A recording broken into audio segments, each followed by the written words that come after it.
Back to MKG Biotech Club. So today's topic is from your techniques, flow cytometry. Basically, this topic is really important for both the exams, CSIR NET as well as GATE Biotechnology. If you are preparing for any of these exams, then this topic is for you. तो आप and तक बने रहिएगा इस video में because मैं आपके संग पूरा प्रिंसिपल शेयर करने वाली हूँ इस टेक्निक का एंड साथ में इस पे बेस्ड क्वेश्चंस किस तरीके से आते हैं वो भी लास्ट में हम डिस्कस करेंगे। तो अगर आप दोनों एग्जाम में से किसी भी एग्जाम के लिए तैयार कर रहे हैं तो आप इस वीडियो को पूरा देखिएगा।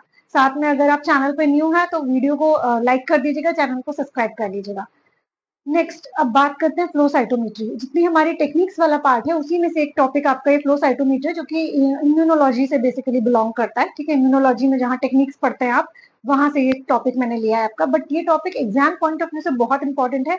इसमें से ना सिर्फ क्वेश्चन आता है एग्जाम में प्लस ज्यादा मार्क्स का आता है। अगर आप गेट की बात करोगे तो गेट में जनरली इससे क्वेश्चन अगर आता है तो 2 मार्क्स का आता है। ठीक है, और नोटिस किया गया है कि हर नेक्स्ट ईयर क्वेश्चन आता ही आता है। ठीक है, और 2 मार्क्स वाला क्वेश्चन आता है, 1 मार्क्स वाला नहीं आता है। मतलब ये टॉपिक रियली इंपॉर्टेंट है एग्जाम के हिसाब से।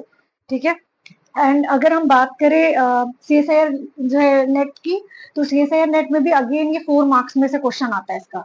अब क्वेश्चन किस तरीके से आता है वो भी हम साथ के साथ डिस्कस करते चलेंगे। और थोड़ा सा ये टेक्निक डिफिकल्ट इसलिए है क्योंकि इसका प्रिंसिपल तो इजी है बट हाँ रिजल्ट इंटरप्रिटेशन वाला पार्ट थोड़ा सा ट्रिकी है। बच्चे उसमें कंफ्यूज हो जाते हैं और क्वेश्चन अटेम्प्ट नहीं कर पाते हैं। क्वेश्चन जनरली आता उसी पार्ट से ही है। प्रिंसिपल आपको पता होना चाहिए, इसलिए मैं प्रिंसिपल भी डिस्कस कर रही हूँ। मैं बेसिक से लेकर स्टार्ट कर रही हूँ। एंड वन मोर थिंग मैं यहाँ डिस्कस करूंगी थोड़ा सा आपसे लेमैन लैंग्वेज में, बहुत ही इजी लैंग्वेज में, डे टू डे जो है एग्जाम्पल्स लेके, डे टू डे लाइफ के एग्जाम्पल्स लेके, ताकि आपको कॉन्सेप्ट क्लियर हो, आपके दिमाग में प्रिंसिपल बैठ जाए। ठीक है, आपको बार बार उसको रीड ना करना पड़े या रटना ना पड़े। ठीक है, जब कॉन्सेप्ट क्लियर होता है तो क्वेश्चन हम इजीली अटेम्प्ट कर लेते हैं आराम से। ठीक है, उसमें कोई डिफिकल्टी नहीं आती है। तो स्टार्ट करते हैं। First flow cytometry. Flow cytometry है क्या? देखिए, जैसा कि नाम से पता लग रहा है, फ्लो मतलब कोई चीज मूव कर रही है या बह रही है, ट्रेवल कर रही है। ठीक है, साइटो यहाँ सेल की बात हो रही है, एनमीट्री यहाँ कोई डिवाइस है ऐसी जो कि हेल्प कर रही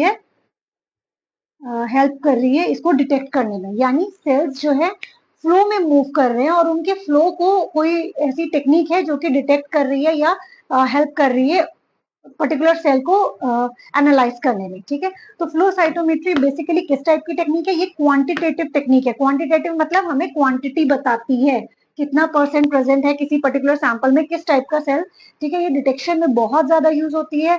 आपके कैंसर सेल्स हो, कई सारी डिफरेंट डिफरेंट इम्यूनोलॉजिकल डिसऑर्डर्स हैं जिसमें कि सेल्स को एनालाइज करने के लिए ये पर्टिकुलर टेक्निक आजकल बहुत ज्यादा यूज हो रही है। ठीक है, तो इसीलिए एग्जाम पॉइंट ऑफ व्यू से भी बहुत ज्यादा इंपॉर्टेंट है। तो क्वांटिटी बताती है, मतलब ये बताती है कोई पर्टिकुलर चीज प्रेजेंट है या नहीं, और अगर प्रेजेंट है तो कितनी क्वांटिटी प्रेजेंट है। ठीक है, दोनों चीजें यहाँ पता चल रही है, प्रेजेंट है या नहीं वन थिंग, एंड सेकेंड कितनी क्वांटिटी प्रेजेंट है। अब एनालाइज कर रही है, ना सिर्फ एनालाइज करती है, ना सिर्फ क्वांटिटी बताती है, उनको सेपरेट भी कर देती है, अलग अलग भी कर देती है। सॉर्टर वर्ड जो होता है, सॉर्टर वर्ड एक यूज होता है जिसका मतलब होता है सेपरेट करना। ठीक है, सेल सॉर्टर आपने पढ़ा होगा, तो ये सॉर्टर वर्ड का मतलब होता है सेपरेट करना बेसिकली। ठीक है, सेपरेट करना या कलेक्ट करना। ठीक है, कहीं डिफरेंट कलेक्ट करना। ठीक है, डिफरेंट डिफरेंट वॉल्स में कलेक्ट करना। तो यहाँ बेसिकली इस टेक्निक को, फ्लो साइटोमेट्री को, एफएसीएस भी कहते हैं, जहां पे है fluorescent activated cell sorter. Fluorescent activated क्योंकि एक फ्लोरोसेंस का यूज किया जा रहा है इसको लेबल करने के लिए। एक्टिवेटेड क्योंकि फ्लोरोसेंट के प्रेजेंस में ये ज्यादा एक्टिवली लेजर बीम डिटेक्ट करते हैं। एंड देन सेल सॉर्टर क्योंकि पर्टिकुलर सेल को ये जो है हेल्प कर रहे हैं हमको सेपरेट करने में। ओके, तो यहाँ पे फ्लो साइटोमेट्री आपको बिल्कुल क्लियर है बेसिक कॉन्सेप्ट की क्या होती है। Flow cytometry is a technique और a device which is generally used to separate different type of cells, okay, with the help of laser beam. Okay, तो अब यहाँ डिस्कस करते हैं थोड़ा सा, मैं आपके संग पहले प्रिंसिपल डिस्कस कर लेती हूँ, देन इसके रिजल्ट और इंटरप्रिटेशन वाले पार्ट पे जाते हैं। यहाँ पे बेसिकली हो क्या रहा है, देखिए मैंने फिगर एक रफ बना के रखी है आपके लिए। बहुत सारी फिगर्स मिलेंगी आपको, अलग अलग बुक्स में डिफरेंट मिलेगी, नेट पे बहुत सारी फिगर्स मिलेंगी, बट वो बहुत ही कॉम्प्लेक्स होती है और उतना डिटेल में आपको नहीं अभी एंटर करना है। ठीक है, अभी आपके लेवल पे कॉन्सेप्ट पता होना चाहिए, प्रिंसिपल पता होना चाहिए, कैसे वर्क कर रही है पर्टिकुलर टेक्निक वो पता होना चाहिए। ठीक है, तो मैंने बहुत ही इजी डायग्राम आपके लिए ड्रॉ करा है ताकि आप इस डायग्राम को बहुत अच्छे से समझ पाए और उसको अपने में ले पाए, ग्रैस्प कर पाए। ठीक है, तो यहाँ पे क्या है, एक वॉल है या एक आपका कह सकते हैं बीकर है, कोई भी माइक्रो चैम्बर है जिसमें कि आपके सेल्स हैं, सेल सस्पेंशन है, डिफरेंट डिफरेंट टाइप के सेल्स प्रेजेंट है। अब ये जो सेल्स हैं इनको डिफरेंट डिफरेंट एंटीबॉडीज से लेबल किया गया है। ऐसी एंटीबॉडीज हैं जो कि फ्लोरोसेंट शो करती हैं, ठीक है। तो यहाँ पे अब आपको 4 टाइप के बेसिकली सेल दिखेंगे।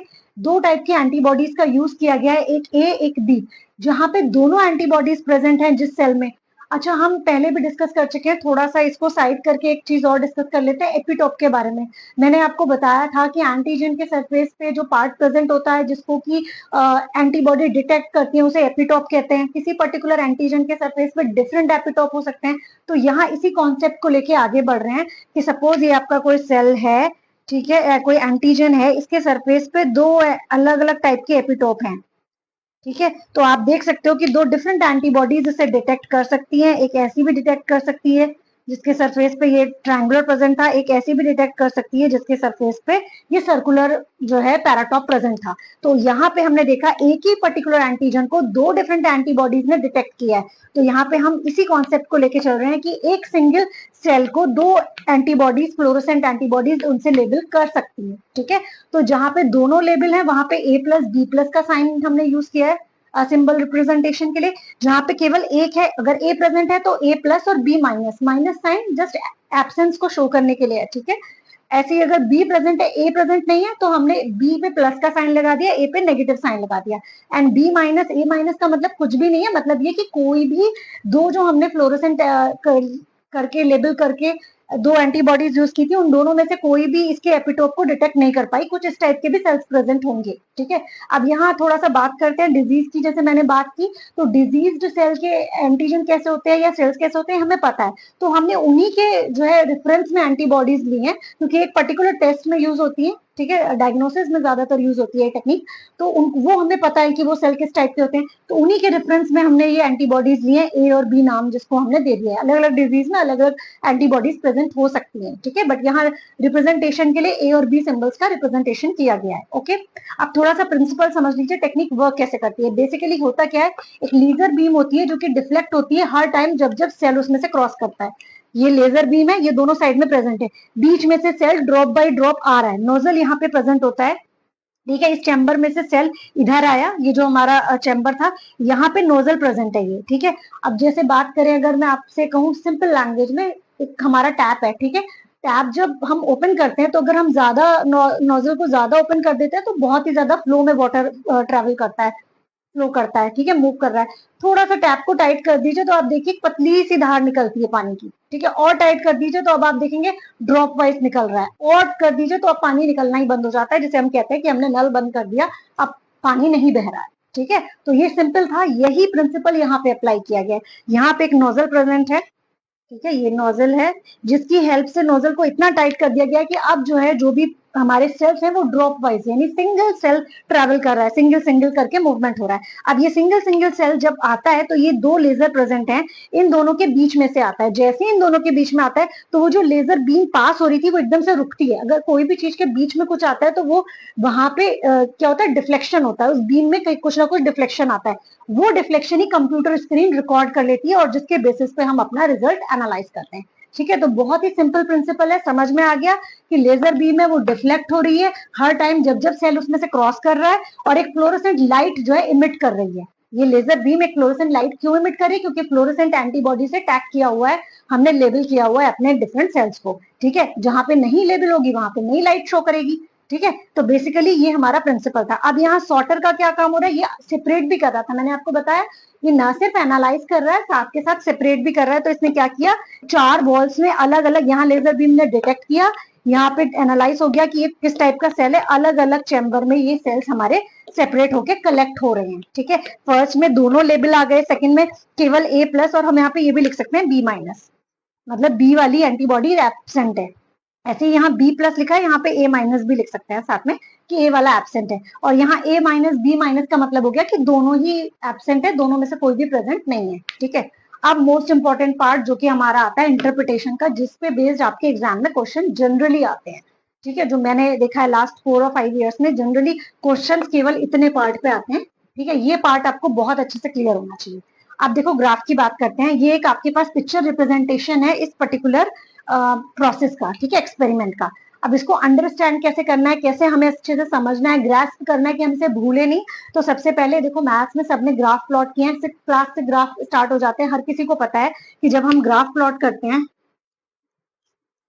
ठीक है, तो क्या होता है, हमारी इस तरीके का ग्राफ है, ये हमने पॉइंट लिया, ये हम 0 मानते हैं, ठीक है, इसे हम एक्स एक्सिस बोल देते हैं और इसको हम वाई एक्सिस बोल देते हैं, ठीक है। अब यहाँ पे जितने भी चलते हैं ये हम प्लस में काउंट करते हैं, मतलब एक्स एक्सिस पे प्लस में जितने पॉइंट्स हैं, और यहाँ जो होता है हम नेगेटिव मान लेते हैं, और ये 0 होता है। कोई पॉइंट अगर 0 पे है तो यहाँ लाई करता है, नेगेटिव है तो लेफ्ट हैंड, और पॉजिटिव है तो राइट हैंड। अगेन हम वाई एक्सिस की जब बात करते हैं तो यहाँ पर भी होता है कि जो अपर वाले पार्ट है उसमें जितने प्रेजेंट होते हैं वो प्लस में काउंट होते हैं, 1 2 3 4 5 करके, और नीचे सारे नेगेटिव जाते हैं माइनस में, ठीक है, -1 2 3 4 5 6, ठीक है। तो ये एक जनरल ग्राफ का रिप्रेजेंटेशन जो हर किसी को याद होगा, अच्छे से आता होगा। तो ये भी कुछ नहीं है, ये भी यही है, इसी को समझना है बस हमें। अब यहाँ पे क्या किया, यहाँ पे एंटीबॉडीज का यूज किया, एंटीबॉडीज से लेबल किया गया, तो बस इस पॉइंट को हमने 0 मान लेना है अपना। अब यहाँ देखो इस वाली तरफ क्या था, हमारी बी फ्लोरोसेंट वाली जो एंटीबॉडीज थी वो लेबल थी, यानी ये वाला पार्ट जो हो गया वो हमारा बी का बता रहा है, ये वाला हमारा ए का बता रहा है, यानी ये हमारी वाई एक्सिस को रिप्रेजेंट कर रहा है, ये एक्स एक्सिस को रिप्रेजेंट कर रहा है। अब इतना सिंपल हो गया, अब इसे समझ सकते हैं इजीली।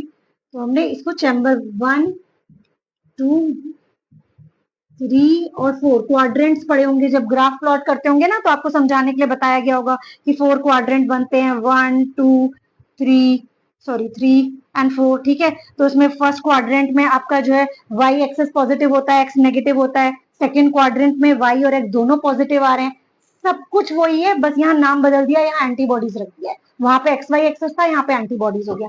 तो मतलब यहाँ पे कौन से सेल्स प्रेजेंट होंगे, जिनमें की ए हमारा एंटीबॉडी ऊपर जा रहा है, ए प्लस और बी माइनस वाले सेल्स होंगे।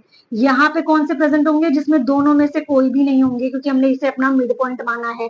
तो ये 0 वाली आ गई ना, नेगेटिव वाला, ये वाला ब्लॉक देख सकते हो, ये जो मैंने बात की है इसकी, ठीक है, यहाँ दोनों नेगेटिव आ रहे हैं, एक्स भी वाई भी, तो सेम यहाँ ए और बी दोनों नेगेटिव हो गए, दोनों में से कोई भी प्रेजेंट नहीं है फ्लोरोसेंट लेबल की हुई एंटीबॉडी।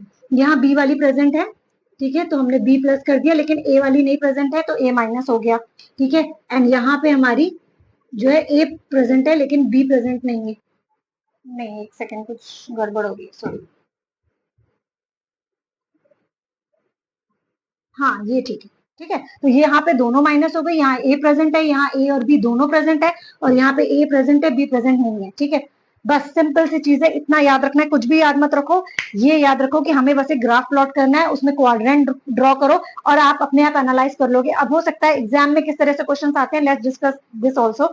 यहाँ पे CSIR नेट में एग्जाम आया था, वहां पे कुछ भी नहीं दिया था, केवल इस तरीके का ग्राफ प्लॉट किया था, मतलब ग्राफ भी क्या प्लॉट किया था उन्होंने, बस एक बॉक्स बना दिया था ऐसे करके, और यहाँ पे सेल्स का रिप्रेजेंटेशन कर दिया था, ठीक है, ऐसे करके। अब ये पूछ लिया, ये जो सेल जहाँ पे शो हो रहे हैं कौन सा क्वाड्रेंट को बिलोंग कर रहा है, ठीक है, उन्होंने एंटीबॉडीज के नाम दिए थे, ठीक है। तो ये वाला पार्ट हमारा ऐसा था जिसमें ए और बी दोनों पॉजिटिव है, यानी दोनों लेबल्ड फ्लोरोसेंट है, ठीक है, तो वो आपको टिक करना है ऑप्शन देख के। सेम क्वेश्चन आपके गेट में आया था, गेट 2023 में ही आया है शायद, ठीक है, उसमें भी क्या किया है, इस तरीके का फिगर दिया गया है, और ये इस तरीके के सेल्स अलग अलग सेपरेट भी कर दिए उन्होंने, ठीक है। अब उन्होंने लेबल तक करके दिया है, उन्होंने आपसे ये पूछा है बस एंटीबॉडीज क्या शो कर रही है, ये क्या शो कर रहा है, ऑप्शंस में आपको रीड करके बताना है बस। तो अगर मैं ए का आपको नाम दे दूं, कोई पर्टिकुलर ए एंटीबॉडी है, बी एंटीबॉडी है, तो अगर आपको लैंग्वेज में स्टेटमेंट दे दिया जाए तो आप समझ लोगे, इजिली समझ लोगे। ये second quadrant shows the presence of both fluorescent antibodies, ए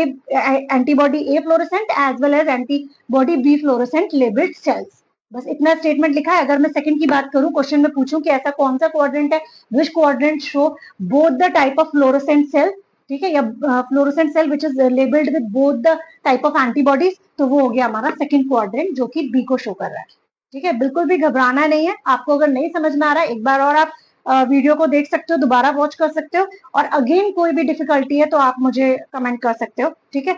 बहुत ही सिंपल टेक्निक है, लेकिन एग्जाम पॉइंट ऑफ व्यू से बहुत ज्यादा इंपॉर्टेंट है, तो इसे हमें स्किप नहीं करना है, इसे हमें समझ के चलना है। और क्वेश्चन ज्यादातर केवल इस पार्ट से आते हैं, रिजल्ट इंटरप्रिटेशन। तो हमें ग्राफ प्लॉट करना आता है, 6th क्लास से हमने ग्राफ प्लॉट किए हैं, ठीक है।